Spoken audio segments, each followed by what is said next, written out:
Ayo, guru-guru tuh punya harta karun tuh banyak yang bisa jadi produk yang dengan sendirinya si produk itu kan dibutuhin orang lain. Itu mendatangkan fulus, cuan gitu kan. Ya. Profesi guru bukan yang maaf harus dikasihani, pahlawan tanpa tanda jasa. Yang selama ini kita kenal gajinya kecil, perlu dikasih segala macam. Ayo, kita tuh bisa berdaya gitu. Jangan lupa like, share, dan subscribe, dan komen, dan tekan tombol loncengnya ya.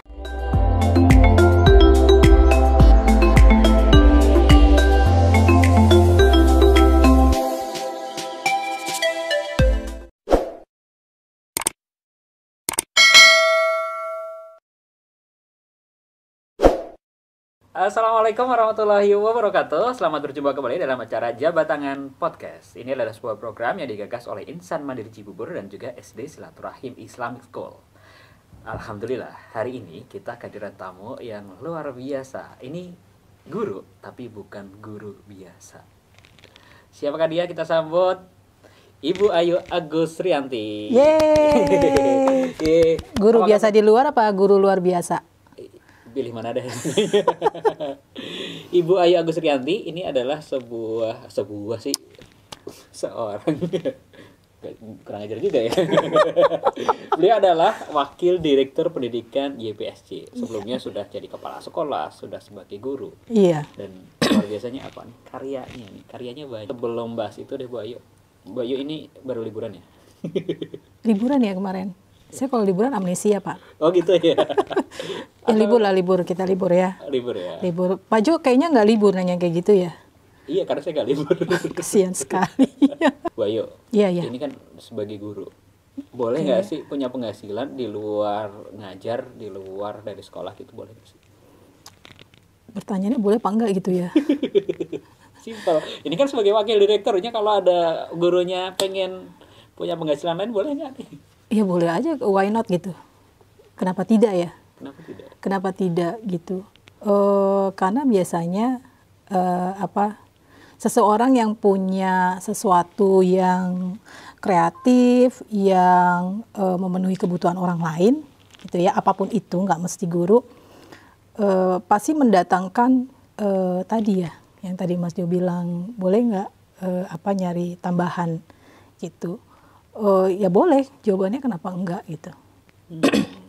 Kayaknya dulu juga pernah kayak gitu ya. Pernah banget. Karena jujur aja saya tuh bukan background dari jurusan pendidikan ya. Cuma memang passionnya ngajar. Tapi saya justru kuliah di ekonomi gitu. Seperti Anda ya. Oh iya, seperti Anda ya. Saya menuduh ya seperti Anda gitu. Jadi kalau orang ekonomi kan gimana caranya kan. Udah menikah, udah punya anak gitu. Tapi yang pengennya itu, karena saya nggak bakat dagang jualan gitu, saya nggak bakat, itu ya. Saya pengen yang sesuatu yang saya kerjakan itu selain tugas utama saya masih beriringan dengan profesi saya sebagai guru, gitu. Jadi punya penghasilan dari masih sebagai guru, punya penghasilan tambahan, tapi tidak jauh. Masih dalam koridor hal yang dekat dengan guru sendiri ya. Jadi mikirnya nggak terlalu jauh-jauh gitu. Iya. Mikirnya nggak jauh-jauh, situ aja. Kayak gimana sih itu? Apanya kayak gimana? Ya itu bisa dapat penghasilan kayak gitu, gimana caranya? Oh iya. Jadi gini, kembali ke diri kita sih ya. Saya itu orang yang tidak puas dengan sesuatu yang itu-itu aja gitu. Jadi saya mengalami dari ngajar mulai anak-anak TK sampai ke SMA tuh pernah Pak Jo. Dari sekolah yang swasta yang hidup segan mati tak mau, yang nggak dibayar gajinya, sampai yang sekolah swasta uang masuknya luar biasa gitu. Tapi ada satu benang merah yang saya pikir kok ada yang kurang ya, apa ya gitu. Titik jenuh saya justru berada di sekolah yang saat itu secara penghasilan lumayan ya. Tapi kok ada yang kurang ya dalam diri saya gitu ya. Nah itu yang menggerakkan saya untuk berbuat sesuatu gitu. Dan saya merasa nggak puas dengan apa yang saya lakukan selama ini. Ya itu yang menggiring saya ingin berbuat sesuatu sih pada awalnya gitu. Karena saya orangnya gini Pak Jo, siapa sih yang nggak butuh uang? Betul nggak? Siapa yang nggak butuh uang? Saat itu juga suami saya guru, kami juga pengen punya rumah sendiri dong, kami juga pengen punya kendaraan dong. Akhirnya memang jalan tercepat kan jadi guru LES. Apa itu LES? Oh, Guru les. Guru les kan. Ya. Saya pernah ikut jejaknya tapi secara fisik saya tidak kuat dan saya tidak suka. Kenapa nggak suka? Karena saya pulang ke rumah dalam keadaan capek, kasihan anak saya kan, gitu ya. Dan saya pasti pulang harus sore. Akhirnya saya memilih apa ya, satu penghasilan tambahan yang saya juga rasa keingintahuan saya terpenuhi, sisi kreatif saya juga berkembang. Akhirnya waktu itu justru dari suami dapatnya gitu. Ada freelance, pekerjaan freelance yang gak nyita waktu, yang bisa dikerjain di rumah, tapi menghasilkan uang dan kamu tuh bisa latihan nulis gitu. Apa ya saya bilang gitu. Ternyata jadi dulu waktu itu diawalin dengan jadi ghostwriter. Ghostwriter gitu. Beda filmnya. Itu maksudnya penulis konten di berita-berita portal kan era-era tahun 2000 awal tuh hype banget ya. Gitu. Boleh gitu. Tapi itu ketika nulis gitu namanya nama bayi atau jadi nama pemiliknya sih? Waktu itu saya seperti copywriternya suami. Karena pada saat 2000-an awal beda banget sama sekarang kan. 2000-an awal itu susah banget Pak Jo jadi content writer. Jadi mereka yang eksis di sosial media, yang sering nulis, padahal itu nulis status ya, cuman nggak sembarangan status kan. Nulisnya tuh istilahnya kayak nulis artikel, nulis tema-tema apa, itu banyak dilirik tuh sama berita-berita portal kayak gitu. Nah termasuk suami saya kan memang passionnya nulis dari dulu. Saya jujur aja Pak Jo, kemampuan nulis saya tuh nggak banget gitu. Tapi karena terdorong dari keinginan ekonomi ya? Iya, kondisi terpaksa dan tertantang sebetulnya. Karena gini tertantangnya, ayo nulis yang nggak boleh plagiat, nggak boleh niru orang. Karena itu nanti ada ininya, mereka tuh punya editor gitu ya. Di situ saya belajar banget. Saya belajar banget sama editor yang betul-betul mereka lulusan kampus negeri yang keren, ngajarin saya. Bukan berarti ini ya, maksud saya belajar banget, syukur alhamdulillahnya saya milih itu walaupun awalnya masih content writer ngebantu suami, akhirnya lama-kelamaan nama saya diajak. Jadi saat itu tidak mudah seperti sekarang. Sekarang kan siapa aja bisa nerbitin buku dengan nulis status ya. Kalau dulu tuh susah gitu. Itu awalnya Pak Jo. Sampai akhirnya kenalan sama penerbit indie. Bentar, sekarang sebenarnya udah berapa banyak buku yang dikeluarkan? Baru 6. Baru 6 ya? Iya, sebetulnya masih utang ada 4 Pak Jo. Saya bandel aja. Hamil lah, apalah, banyak alasan. Sekarang kesibukannya makin banyak, anak makin banyak, tanggung jawabnya makin tinggi. Karena memang harus nulis itu kan harus betul suasananya tuh harus tenang gitu, nggak ada gangguan. Terus juga mood itu harus ini banget, harus lagi mood banget gitu. Kita nggak mungkin kan nulis sambil masak tuh nggak mungkin kan. Tapi untungnya sampai sekarang masih dapat royalti dong. Lumayan. Sampai kuliah S2 tuh satu hal yang saya bikin bangga dengan diri sendiri. Boleh ya, kita bangga sama diri sendiri. Boleh, itu bersyukur namanya. Ya. Karena sebetulnya enggak sedih sih, maksudnya gini, saya ikut sertifikasi guru. Saya sampai ikut sertifikasi guru setelah 11 tahun ngajar. Saya dapat sertifikasi guru, tapi saya memilih resign waktu itu. Karena tadi Pak Jo, saya udah di titik balik. Kok gini ya sistem pendidikan kayak gini ya? Kayaknya nggak humanis ya? Itu sekitar tahun 2011 ya. Saya milih resign, milih jadi penulis buku aja gitu. Sebelumnya penulis artikel kan. Itu yang jadi titik balik gitu. Kembali lagi ke profesi guru. Iya. lalu kemudian mendapatkan tambahan income dari sumber yang lain. Jadi kalau disebutkan dari Bu Ayu, ada dapat tambahan income dari menulis. Iya. Tapi kira-kira ada cara-cara lain lagi nggak sih selain banyak. Misalkan, apalagi saat ini era digital ya. Nah kemarin kan saya baru diundang tuh sama Ruang Guru. Gara-gara ini gak gara Pak Jo juga. wow, Kita bikin pesertanya ribuan ya. Iya, tau nggak waktu itu peserta dari 100, 200 sampai 1000-an tuh saya gemeter.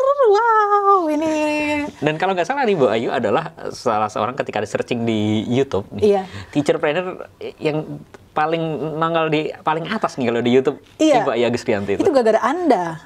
Loh kok saya nggak ngapa-ngapain. Itu jadi waktu itu kan penyelenggaranya Pak Jo ya. YPSJ kan ya, Pak Jo yang ngurusin. Kita ngadain seminar kan, seminar kita sendiri gitu. Karena kan memang Pak Munib tuh konsepnya keren banget. Ingin siapapun berani tampil, punya produk apa gitu. Waktu itu Pak Jo nanya, Boyu mau materi apa? Celing gitu. Apa sih yang udah saya kerjain? Celing gitu. Aha, kayaknya pengen ngomongin teacherpreneur deh. Sebelumnya saya nggak searching Pak Jo teacherpreneur itu apa. Demi Allah. Saya nggak searching teacherpreneur itu apa. Cuman gini, teacher yang dia bisa menghasilkan karya yang kreatif, berarti ada preneur-preneurnya. Teacherpreneur deh Pak Jo, gitu ya. Waktu itu saya ngasih ide. Akhirnya itu, yang waktu itu gratis, pesertanya lumayan ada yang dari Papua. Iya, jauh-jauh. Excited banget sampai kita bikin grup, ingat nggak? Waktu itu tang ting tung banyak. Dan ada beberapa yang juga menghasilkan karya buku. Beliau masih sering kontak saya tuh, Mas Jo, makasih ya kemarin gara-gara ini saya bisa bikin buku gitu namanya. Kalau nggak salah siapa Ibu Iis Sapurah atau siapa? Iya, itu gitu. semangat banget ya. Iya, semangat banget beliau. Nah itu yang pingin, niat saya tuh cuma pengen nularin, ayo guru-guru tuh punya harta karun tuh banyak yang bisa jadi produk yang dengan sendirinya si produk itu kan dibutuhin orang lain.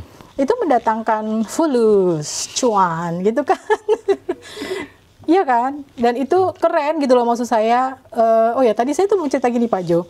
Bukan saya mendiskreditkan guru yang punya sertifikasi ya, bukan. Jadi waktu itu tadi saya mau cerita, lupa. Saya ikut sertifikasi guru. Tapi pada akhirnya saya nggak dapat itu uang sertifikasi kan, itu. Tapi yang membuat saya bangga adalah saya nggak sedih akan hal itu. Saya pikir rezeki bisa dari mana aja. Yang membuat saya bangga adalah saya bisa kuliah lagi dari murni hasil royalti buku-buku saya. Wow, gitu. Dari royalti buku bisa lanjut S2 gitu. Iya, dan itu membuat saya lebih, bukan lagi-lagi saya tidak mengecilkan guru yang dapat sertifikasi ya. Tapi teman-teman tuh guru-guru akan jauh merasa, wow, apa sih yang sudah kita capai, terus kita dapat hasilnya, dan kita bangga gitu, bahwa itu emang hasil produk kita gitu. Jauh lebih bangga dari itu, daripada dari pemerintah yang ngasih. Ketangkap nggak ya maksudnya? Iya. Gitu. Bukan berarti lagi-lagi itu udah apresiasi dari pemerintah. Tapi kita punya produk sesuatu kita punya produk sesuatu, gitu. Ya. Itu yang sebetulnya guru itu sebagai preneur tuh seperti itu gitu. Bukan yang, maaf ya, profesi guru bukan yang maaf harus dikasihani, pahlawan tanpa tanda jasa, yang selama ini kita kenal gajinya kecil, perlu dikasih segala macam. Ayo, kita tuh bisa berdaya gitu. Kita tuh profesi yang keren, tunjukin dong. Tunjukin dengan karya-karya kita, dengan kita tuh mau belajar, mau ngembangin diri. Jadi sebagai guru bukan berarti harus kita mengeluhkan kayak gitu ya, tetapi bagaimana kita harus berproduktivitas yang mampu melahirkan sesuatu value yang baru. Yes, harus kayak gitu. Dan dari value yang baru itu kita akan dihargai orang lain dengan betul. Dan gini, jangan juga berpikiran rezeki itu berupa uang aja Pak Jo, betul nggak? Iya betul. Itu. Jadi gini, kadang kan yang kita salah kaprah adalah guru itu, saya harus ngejar tambahan nih, les sana, les sini, sambil jualan ini, jualan itu. Dagang ini, bisnisnya nggak ada hubungannya gitu. Kalau kita fokus, berdedikasi, kita betul-betul cinta nih sama dunia pendidikan, terus kita punya karya dari hasil kita ngajar atau selama mendidik, dengan sendirinya rezeki-rezeki itu datang. Sekali lagi tidak hanya uang, tapi bisa berupa peluang, kesempatan, bertemu dengan orang-orang yang penting, mendapat tadi mungkin beasiswa segala macam. Itu rezeki-rezeki yang kita dapatkan kalau kita tuh berkembang sebagai guru tadi, muncul preneurship-nya. Ya, sisi kreatif dari seorang guru tuh muncul tuh dengan sendirinya akan mendatangkan tadi rezeki. Saya boleh cerita gini ya. Saat kita ngisi seminar webinar Teacherpreneur, itu kan gratis ya. Tapi saya pikir gini, niat saya saat itu, saya mau berbagi, mau ngasih semangat ke guru-guru, ayo jangan seperti apa sih, kita tuh lemah, aduh tergantung sama pemerintah, gitu maksud saya.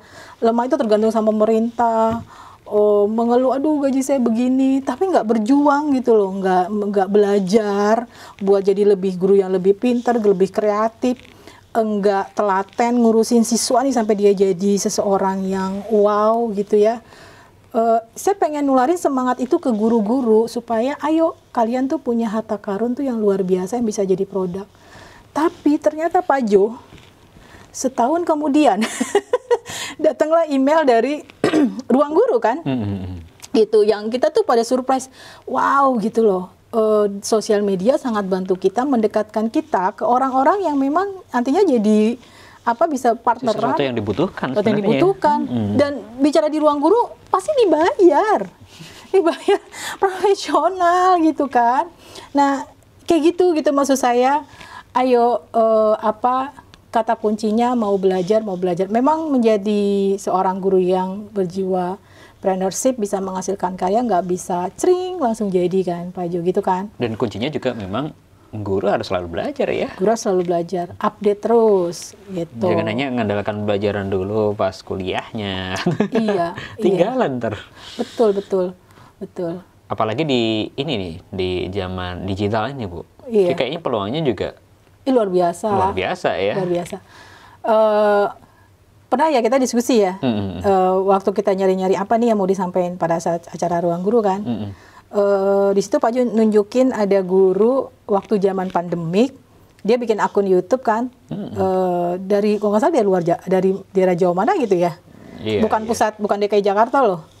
Terus dia bikin posting materi pelajaran pakai PowerPoint yang menurut saya semua guru tuh bisa. Sederhana ya. Gitu, dan subscribernya makin banyak. Itu kan juga jadi dengan sendirinya ada peluang-peluang tambahan gitu. Tapi caranya keren gitu loh maksud saya. Caranya keren dan itu emang beriringan sama keseharian dia sebagai guru gitu. Kebayang nggak sih guru kita sibuk jualan dagang?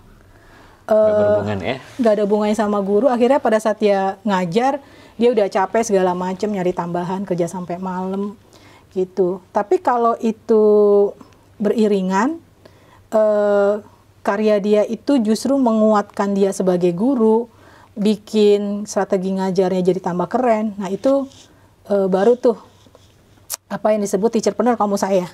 Ada bikin parodi lagu yang itu baru pelajaran, itu banyak banget ya sebenarnya. Iya. Dulu saya punya teman ya, saya punya teman yang dia itu kumpulan lagunya dibikin buku. Sekarang bukunya dapat royalti, gitu. Tiap tahun ada royaltinya dari kumpulan lagu-lagu dia. Dia nggak capek-capek nulis apa, kumpulan lagu-lagunya waktu jadi guru IPA. IPA-nya kan materinya luar biasa, gitu. Ya kayak gitu maksudnya. Itu kan benar-benar hasil karyanya tuh ngedukung dia, menguatkan dia sebagai guru gitu. Jadi makin keren di kelasnya. Ya, itu yang disebut kamu saya teacherpreneur ya. Masih berhubungan, masih tetap sebagai guru punya income tambahan. Iya. Tapi masih berkaitan dengan itu juga. Dan di sisi lain manfaatnya adalah bisa dapat penguatan apa ya istilahnya ya. Kemampuan dirinya sebagai guru juga gitu. Betul. Saya ingat waktu saya nulis buku Wujudkan Cita-Cita Anak Pak Jo, itu kan murni yang tulisan saya paling hanya 30%.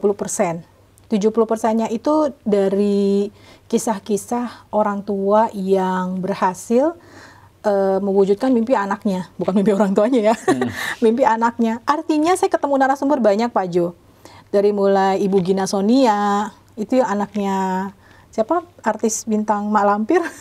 Saya nggak tahu. Nggak pernah nonton sinetron, nggak apa. Bu, sepertinya bukan di zaman saya. Oh, Anda masih muda ya? Oke. Terus ketemu Bunda Helvitiana Rosa gitu. Banyak saya ketemu orang, terus ketemu sama siapa tuh yang anaknya desainer tapi dia tunarungu. Namanya Raffi itu. Dan masih banyak lagi saya ketemu orang tua luar biasa, orang tua dan anak luar biasa. Dan narasumber itu, Pak Jo, itu berguna di sekolah saya. Karena saya jadi kenal. Kita lagi butuh tema ini nih. Iya, saya ada. Gitu loh maksud saya. Jadi sumbernya banyak. Terus Dan itu harus didukung sekolah. Karena jadi sekolah nggak boleh ngelarang saya. Karena kan saya nulis pasti begadang gitu ya. Terus saya tahu diri, saya nemuin narasumber di hari libur, bukan tidak mengganggu jam sekolah. Tapi justru malah nguatin sekolah gitu. Dan juga sekolah support ya. Harus support gitu ya. Karena ada yang nggak support loh Pak Jo. Serius. Saya pernah dengar temen tuh cerita kepala sekolahnya kayak jealous gitu. Ini is okay ya saya ceritain ya, karena biar udah sekarang udah bukan zaman Jurassic gitu, nggak ada lagi tuh yang jealous ngelihat timnya terkenal, punya karya, diundang di mana-mana. Aduh, udah deh. Itu ke laut aja gitu, harus support. Padahal kan di sisi lain ketika ada guru yang diundang, sekolah juga dapat nama baik dari situ gitu kan. Iya, betul. Jangan dihalangi. Terus saya juga pernah dengar cerita dari Bu Ayu terkait dengan salah satu bukunya itu berjudul Bidadari Tanpa Sayap. Itu juga sejarah tentang siswanya ya. Bukan siswa. Oh, bukan. Sebetulnya itu tentang diri saya sendiri. Jadi jujur ya, saya tuh sempat ada waktu saya hamil anak ketiga mengalami peristiwa yang saya hampir karena sangat merasa bersalah. Sebetulnya sih bukan salah saya, tapi saya merasa ikut berkontribusi gitu. Nggak usah lah diceritain di sini kayak gimana. Intinya saya selalu sedih berkelanjutan. Mungkin karena hamil ya, bawaannya melo. Istri Anda juga hamil ya kan, gitu. Melo. Itu jadi beban pikiran saya Pak Jo, karena saya ngerasa saya melakukan kesalahan. I made a big mistake gitu. Dan itu nggak hilang-hilang. Terus saya baca artikel salah satu bentuk penyembuhan rasa bersalah kita atau depresi atau stres itu, healingnya adalah dengan nulis. Akhirnya saya tulislah itu Pak Jo. Tapi waktu itu masih asal, masih bentuk kemarahan, kekecewaan dengan pihak lain gitu segala macam. Sampai akhirnya waktu itu penerbit Mizan mengadakan lomba Islamic Romance kan waktu tahun 2011-12 tuh rutin ya. Kayak sekarang nggak ada lagi ya, nggak tahu deh, saya nggak ngikutin. Saya ikut lomba itu Pak Jo, Mizan. Dan alhamdulillah saya tidak juara. Padahal itu halamannya tuh banyak, harus sampai 200 halaman. Karena bikin novel itu memang harus tebel ya, gitu. Akhirnya naskah itu dikirim, saya tidak juara, is okay gitu. Saya endapkan itu naskah sampai suatu ketika. Jadi itu dari kisah nyata betul, kisah nyata hidup seseorang. Bukan saya loh, seseorang. Di garis bawahi, bukan saya. Nggak boleh disebut ya, nggak boleh disebut ya. Si Mawar apa si Bedu. Sampai suatu ketika penerbit agen kepenulisan saya nawarin, Bayu ini punya naskah novel nggak, novel romance gitu.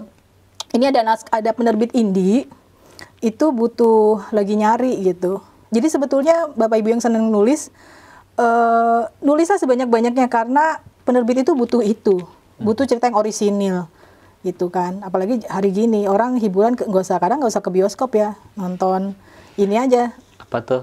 Iklan. Dan itu kadang berbasis dari novel. Jadi kembali lagi saya dapat tawaran itu, diterima naskah novelnya, tapi perlu diedit karena kan saya nggak pengalaman Pak Jo. Saya cuma seneng baca novel tapi nggak pengalaman nulis. Alhamdulillah dibelilah dengan salah satu penerbit indie. Itu memang betul dari itu. Dan yang lucunya pada saya pertama kali lihat buku itu di Gramedia, Bidadari Tanpa Sayap, saat itu ada 10 novel berjejer dengan judul Bidadari Tanpa Sayap itu bukan dari saya, dari Terus penerbit. ini nggak nyamperin ininya, nggak nyamperin penjaga tokonya, Mas, ini saya nulis loh. Enggak. Itu apa sih, kayak narsis gitu. Itu ada cerita lucu juga. Jadi waktu itu Bidadari Tanpa Sayap itu hype banget deh, banyak yang ini gitu, namanya make. Pas saya lihat di novel, ya Allah banyak amat ini, ada 10 buku dengan judul Bidadari Tanpa Sayap. Gitu. Oke, kali ini Bu Ayu punya kemampuan memang di bidang menulis. Tapi kalau di bidang-bidang lain juga yang penting berkaitan, nggak masalah kan ya? No problem. No problem. Yang senengnya ngajarin orang bisa jadi trainer. Apalagi sekarang era webinar. Saya kemarin habis ngikut webinar workshop ya. Workshop itu bikin Canva, Pak. Orangnya di Makassar. Desain Canva. Orangnya di Makassar dan kita bayar 20.000. Sekarang tuh era siapapun bisa jadi pengisi webinar. Kamu punya kemampuan apa, ajarin. 20.000, 30.000, namanya pendatang baru kan, jangan pasang harga tinggi-tinggi dulu. Itu ikut banyak Pak Jo, dan rata-rata emak-emak yang pengen dagang. Jadi Canva digunain buat iklan di IG. Saya tuh ikut-ikut aja gitu. Dan setor tugas, dia tuh nyetor materi nggak kayak gini ngomong webinar, enggak Pak Jo, cuman tutorial desain Canva, cara bikin ini awalnya dari YouTube coba. Dia dapat uang dari situ. Dapat lah. Ya ikut ratusan. Iya. Terus kalau mau nanya di Telegram, dan saya sebetulnya nggak terlalu ini desain kan, pengen tahu aja. Tanya jawab tuh di grup gitu. Yang nanya paling cuma berapa orang. Gitu, yang praktekin berapa orang. Jadi sekarang eranya tuh orang siapapun punya kemampuan apapun itu bisa go public, apalagi yang guru. penting di-share ya. Di-share dan pede gitu. Oke, bisa dari... Anda punya kemampuan apa? Kemampuan saya apa sih? Digital marketing. Digital marketing. Kalau murah pasti banyak yang ini. Banyak yang apalagi gratis. Gitu. Iya. Kita nanti bisa share juga ya. Siap-siap ya nanti para... Iya, ada orang di balik layar kita ini kan. Namanya siapa? Inisialnya I ya. Bisa share masalah broadcasting. Saya kemarin lihat, ya Allah, sekarang siapapun ya bisa ini lintas dengan kita. Pandemik ini jadi hikmahnya adalah yang jauh jadi dekat gitu dengan penggunaan era digital. Yang dekat jadi jauh ya. Yang main HP sendiri. Terima kasih Bu Ayu sudah sharing di acara Jabat Tangan Podcast. Hari ini kita udah nerima banyak banget share dari Bu Ayu terkait dengan teacherpreneur, dan kita bersyukur banget karena kita ketemu dengan salah satu teacherpreneur paling dominasi nih di YouTube di Indonesia ya. Oh ya. Yes. Wow. Makanya kita bangga sekali. Jadi buat teman-teman guru, seperti yang tadi disampaikan Bu Ayu, bahwa kita punya peluang untuk mendapatkan income tambahan di luar dari profesi utamanya sebagai guru, gitu ya Bu Ayu. Iya, ya. betul. Mungkin itu dulu sahabat semuanya, kita akan berjumpa lagi di lain waktu. Kita akhiri. Wassalamualaikum warahmatullahi wabarakatuh. Waalaikumsalam warahmatullahi Oke, terima kasih Bu Ayu.